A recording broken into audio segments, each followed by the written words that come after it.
আপনারা তো কম বেশি অনেকেই জানেন যে স্কুল গ্যাং সিজন 3 আসতে চলেছে। তো স্কুল গ্যাং সিজন 3 নাটকে কে কে আছে এবং কে কে থাকতে চলেছে সেটাই নিয়েই হচ্ছে আজকের এই ভিডিও। তো স্কুল গ্যাং সিজন 3 নাটকে ছেলেদের মধ্যে থাকতেছে মিরাজ খান, রাফসান ইমতিয়াজ শান্ত, সোয়েব আক্তার শান্ত, মুশফিকুর রহমান মাহিম, এবং মেয়েদের মধ্যে থাকতেছে আরোহী মিম, লামাংশু, অনন্যা ইসলাম, শায়লা সাথী, নুসরাত জাহান ইস্পিহা এবং আফরিনা রূপ।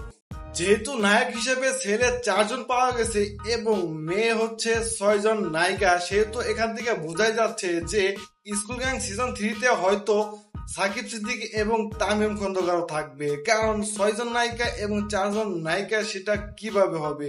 যার কারণে হয়তো আমার যতটুকু ধারণা আমার মনে হচ্ছে যে স্কুল গ্যাং সিজন 3 তে সাকিব সিদ্দিকী এবং তামিম খন্দকারও হয়তো থাকবে।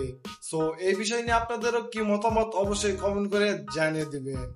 তো আজকের ভিডিও এই পর্যন্ত। যদি ভিডিওটি ভালো লেগে থাকে অবশ্যই লাইক দিবেন, কমেন্ট করে আপনার মতামত জানাবেন, শেয়ার করবেন এবং এই চ্যানেলে নতুন হয়ে থাকলে অবশ্যই সাবস্ক্রাইব করে পাশে থাকা বেল বাটনটি বাজিয়ে দিবেন। ধন্যবাদ।